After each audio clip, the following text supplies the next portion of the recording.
Capítulo 35. Um dia de provação.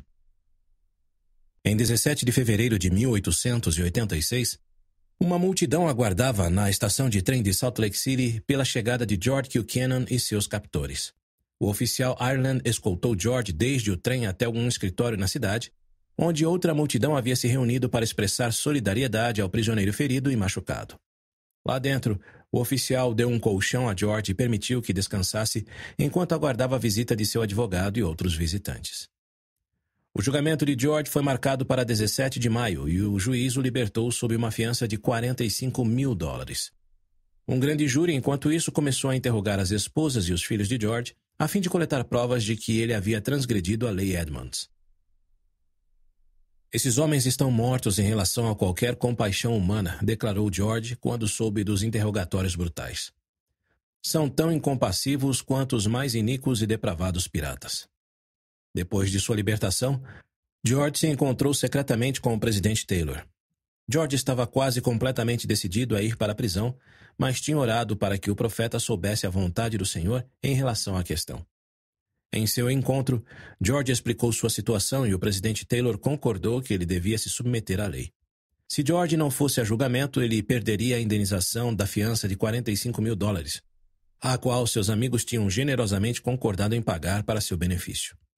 Naquela noite, porém, o Senhor revelou ao presidente Taylor que seu primeiro conselheiro deveria voltar a se esconder. A revelação foi como um relâmpago, e assim que veio, o profeta imediatamente se ajoelhou ao lado da cama em grata oração.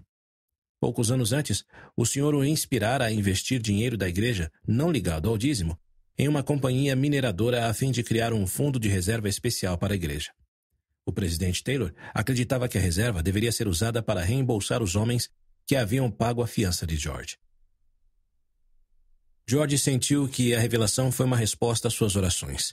Ele e o presidente Taylor encaminharam a decisão para os 4 apóstolos que estavam na cidade e eles aprovaram a execução do plano. George, porém, preocupava-se se seria justo ele voltar a se esconder, especialmente porque outros homens tinham ido para a prisão devido às suas convicções. Não queria que ninguém de dentro ou de fora da igreja achasse que ele era um covarde, mas sabia agora qual era a vontade do Senhor para ele e decidiu confiar nela. Se Deus me dirige a um curso de ação a tomar, escreveu ele em seu diário, desejo segui-lo e deixar o resultado nas mãos dele. Mais ou menos na mesma época em que George Buchanan voltou a se esconder, Emmeline Wells estava novamente em Washington, D.C., viajando a negócios pela igreja. 7 anos já se haviam passado desde que ela se encontrara com o presidente Rutherford Hayes e sua esposa Lucy. Desde essa época, a oposição contra a igreja havia aumentado, ainda mais agora, quando o Congresso tentava aprovar uma emenda à Lei Edmunds que tornaria a legislação ainda mais dura, a qual ficou conhecida como a Lei Edmunds-Tucker. A lei proposta procurava, entre outras coisas, tirar das mulheres de Utah o direito ao voto. E Emmeline sentia que tinha o dever de se manifestar novamente contra ela. Estava esperançosa de conseguir persuadir pessoas sensatas, especialmente seus aliados na luta pelos direitos das mulheres, a verem como aquela lei era injusta. Em Washington, Emmeline falou com legisladores e ativistas que eram favoráveis à sua causa. Alguns estavam indignados com o fato de as mulheres de Utah perderem seu direito ao voto. Outros discordavam da parte da lei que permitia que o governo confiscasse as propriedades particulares dos santos. Mas a oposição ao casamento plural calou o entusiasmo até daqueles a quem Emmeline chamava de amigos. Após passar várias semanas em Washington, ela embarcou em um trem rumo ao oeste, acreditando que tinha feito tudo o que podia pelos santos. Em sua viagem, ficou sabendo que 2.000 mulheres tinham recentemente lotado o Teatro Salt Lake a fim de protestar contra o tratamento que o governo estava dando às famílias plurais. Na reunião, Mary Isabella Horn havia conclamado as mulheres a se manifestarem contra a injustiça. Será que nós, as mulheres de A Igreja de Jesus Cristo dos Santos dos Últimos Dias, devemos nos submeter a insultos e injúrias sem erguer a voz contra isso? Perguntou ela. Emmeline ficou entusiasmada com a força de suas irmãs no Evangelho e ansiava em se juntar a elas. Mas, a caminho de casa, ela recebeu um telegrama do presidente Taylor pedindo que retornasse a Washington. Um comitê de mulheres santos dos últimos dias redigira resoluções conclamando os líderes da nação a dar fim à sua cruzada contra os santos. As resoluções também rogavam às esposas e mães de todos os Estados Unidos que auxiliassem as mulheres de Utah. O profeta queria que Emmeline apresentasse as resoluções a Grover Cleveland, o presidente dos Estados Unidos. Ellen Ferguson, uma médica e cirurgiã santo dos últimos dias de Salt Lake City, iria com ela. Em poucos dias, Emmeline estava de volta a Washington. Ela e Ellen se reuniram com o presidente Cleveland na biblioteca da Casa Branca. Ele não era tão intimidador como elas esperavam, mas sabiam que seria difícil persuadi-lo a apoiar a causa delas. Um ano antes, ele recebera uma delegação de santos dos últimos dias de Utah e lhes dissera: "Gostaria que vocês de lá fossem como o restante de nós." O presidente ouviu Emmeline e Ellen com atenção e prometeu avaliar seriamente as resoluções que elas apresentaram. Mas, embora parecesse favorável à causa delas, não o era tanto a ponto de se arriscar a ofender os legisladores anti-poligamia. Tudo o que pode ser feito aqui para apresentar os fatos e procurar remover o preconceito parece apenas uma gota no oceano da opinião pública, escreveu Emmeline no Woman's Exponent pouco tempo depois. Mas não devemos nos cansar de fazer o bem, mesmo que as oportunidades sejam poucas e o preconceito muito forte. Enquanto isso, em St. Pete Valley, em Utah, os delegados tinham começado a prender os santos polígamos de Ephraim, Manti e das cidades vizinhas. Como presidente da primária da ala Ephraim Sul, Augusta Dorius Stevens instruiu as crianças sobre como agir caso os delegados tentassem questioná-las. As crianças inocentes com frequência eram uma fonte fácil de informações, por isso elas precisavam aprender a reconhecer os delegados e a criar confusão para atrapalhar as investigações. Mais de 30 anos já haviam se passado desde que Augusta deixara sua família em Copenhague, Dinamarca, para ir a Utah. Naquela época, ela tinha apenas 14 anos e a mãe odiava a igreja. Agora, a mãe acabara de se divorciar do marido. Se alguém dissesse a Augusta que sua família um dia se reuniria novamente em Sião, com os pais selados por procuradores no templo, ela provavelmente não teria acreditado. Mas era exatamente o que estava acontecendo. E agora, a família Dorius era muito importante em St. Pete Valley. O pai de Augusta e a maioria de seus irmãos já tinham falecido há muito tempo, mas sua mãe, Anne Sophie, agora com mais de 70 anos, tinha muito orgulho dos filhos, dos quais se envergonhara anteriormente por serem membros da igreja. Os irmãos de Augusta, Carl e Johann, tinham grandes famílias plurais que cresciam ano após ano, com mais filhos e netos. Seu meio-irmão, Lewis, filho da segunda esposa do pai, Hannah, também tinha uma grande família plural. A meia-irmã de Augusta, Julia, a quem a mãe adotara na Dinamarca, também estava casada e criava uma família no vale. Embora o casamento plural dos irmãos Dorius os colocasse sob risco de serem presos, o marido de Augusta, Henry, estava seguro. Sua primeira esposa havia falecido em 1864, por isso, ele e Augusta já não praticavam o casamento plural. Eles tiveram 8 filhos, 5 dos quais ainda estavam vivos. Nenhum de seus filhos casados praticava o casamento plural. Mas, como trabalhava como parteira e enfermeira, Augusta ainda poderia ser alguém que os delegados poderiam interrogar ou usar como testemunha. Vendo a necessidade de melhores cuidados médicos para os santos, Brigham Young e Eliza Snow tinham começado na década de 1870 a aconselhar as mulheres santos dos últimos dias a estudar medicina. Augusta se tornou parteira em 1876, depois de estudar em Utah. Com o incentivo dos líderes da igreja e da Sociedade de Socorro, outras mulheres frequentaram faculdades de medicina nos estados do leste dos Estados Unidos. Algumas delas também ajudaram a Sociedade de Socorro a fundar o Hospital Deseret em Salt Lake City em 1882. À vista dos delegados, as crianças eram prova de coabitação ilegal ou mesmo de casamento plural, e as parteiras, como Augusta, poderiam servir de testemunhas no tribunal. Augusta continuava a fazer o parto de bebês e a visitar pacientes, porém, indo de porta em porta com uma bolsa de couro preta e um semblante alegre.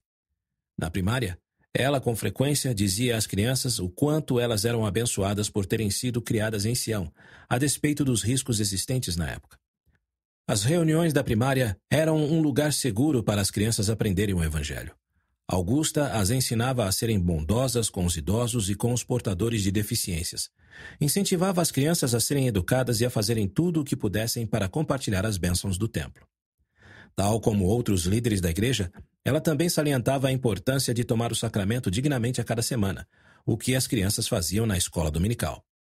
Não devemos tomar o sacramento se tivermos sentimentos ruins no coração em relação às crianças com quem brincamos ou qualquer outra pessoa, ensinava-lhes ela. Devemos ser fervorosos e ter o Espírito de Deus para nos amarmos uns aos outros. Se odiarmos alguma criança com quem brincamos, ou um irmão ou uma irmã, não podemos amar a Deus. E ela lembrava as crianças da primária a não se esquecerem daqueles que estavam sendo assediados pelos delegados.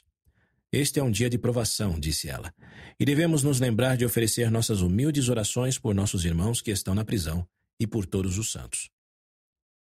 Naquele inverno, enquanto morava em um esconderijo em Utah, Ida Udall recebeu um telegrama do marido, David. O presidente Cleveland o havia perdoado da acusação de perjúrio e ele estava voltando para casa.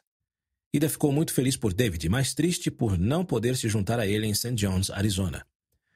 Quão solitária e saudosa me sinto ao pensar que não poderei participar de nenhuma das alegrias pelo retorno de meu próprio marido, lamentou ela em seu diário. Ida continuava a morar em Nephi, com frequência lutando contra o sentimento de solidão e frustração por seu exílio. Em setembro de 1886, depois que David precisou adiar uma muito esperada visita para ir vê-la, ela lhe escreveu uma carta irada e a colocou no correio antes que tivesse tempo de mudar de ideia. Eu disse que, da minha parte, ele não precisava se preocupar em vir me visitar, escreveu ela furiosa em seu diário. Achei que já tinha perdido demasiadamente meu tempo esperando alguém que não dava a mínima por mim. Pouco depois, Ida ficou acordada chorando, com remorso do que tinha escrito na carta. Então, em uma mensagem de sua cunhada, ela ficou sabendo que David tinha orado pelo bem-estar dela e de Pauline.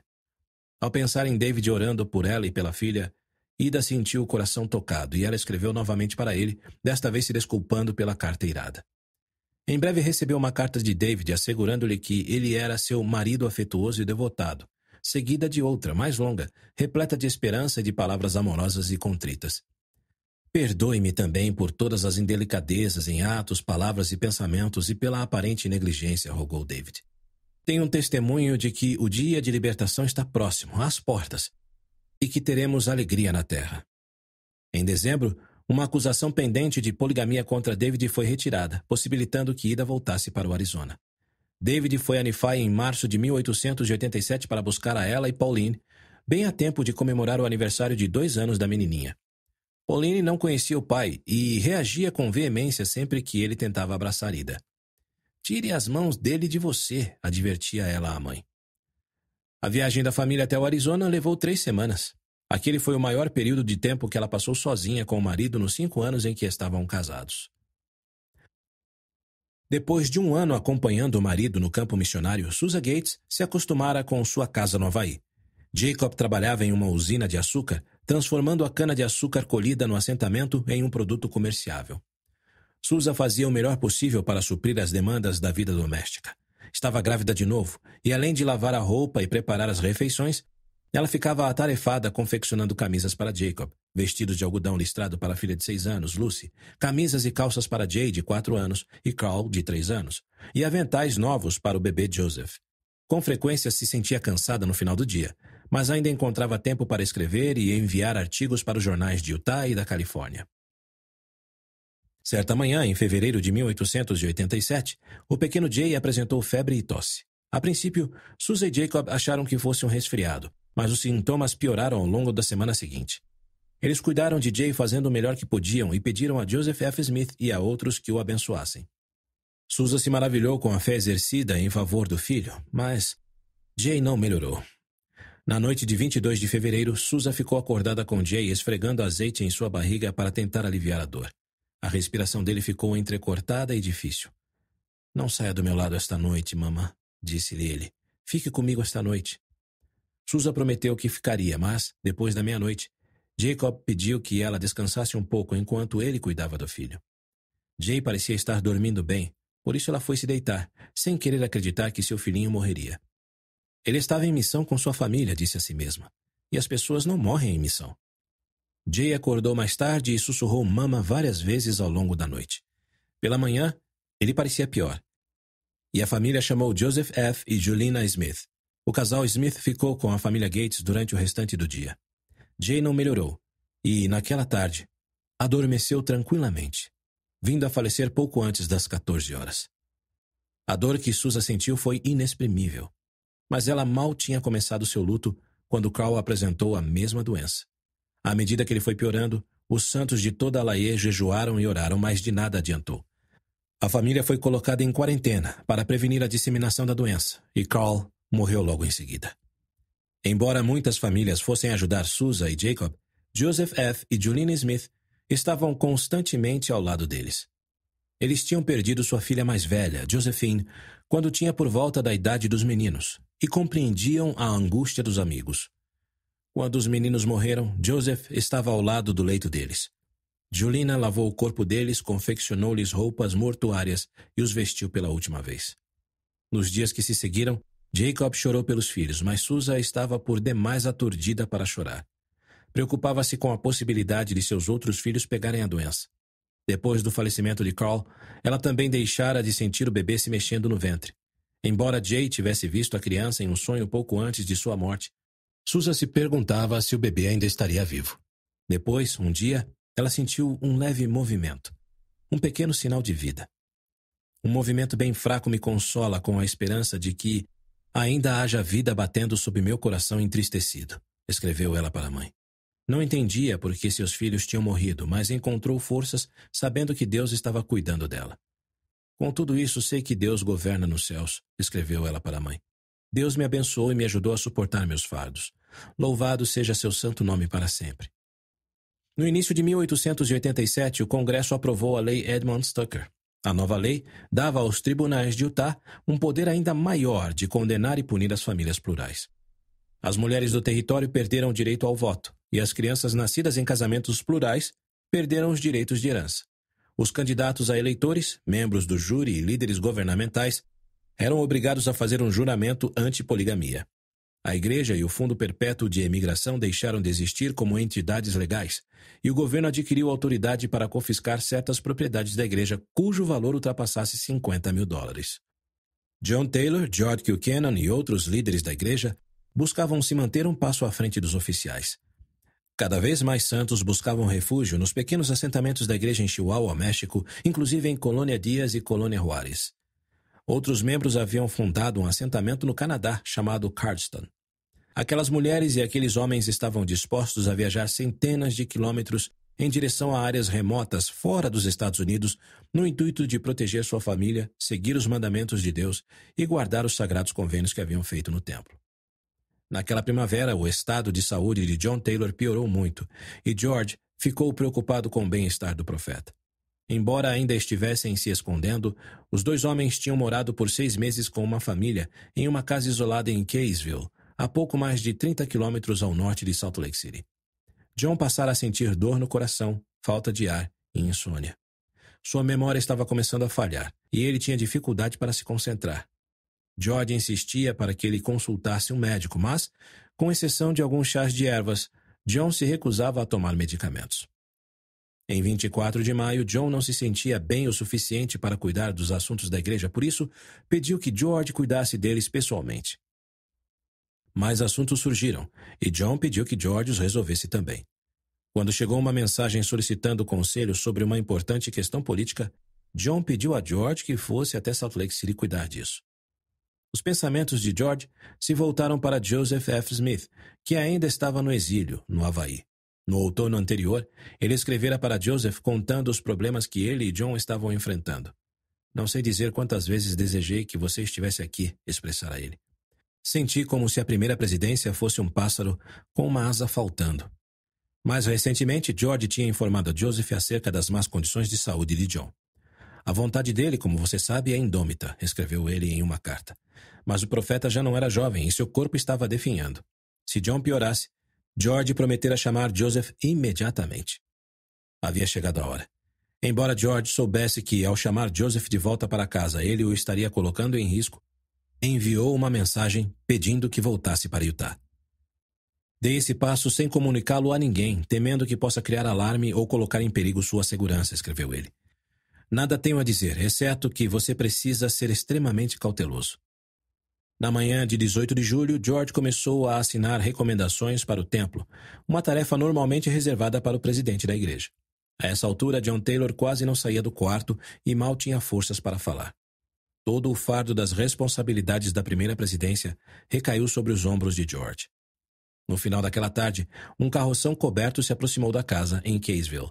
Quando parou, uma figura conhecida saiu e George foi tomado por uma torrente de alívio e alegria ao reconhecer Joseph F. Smith.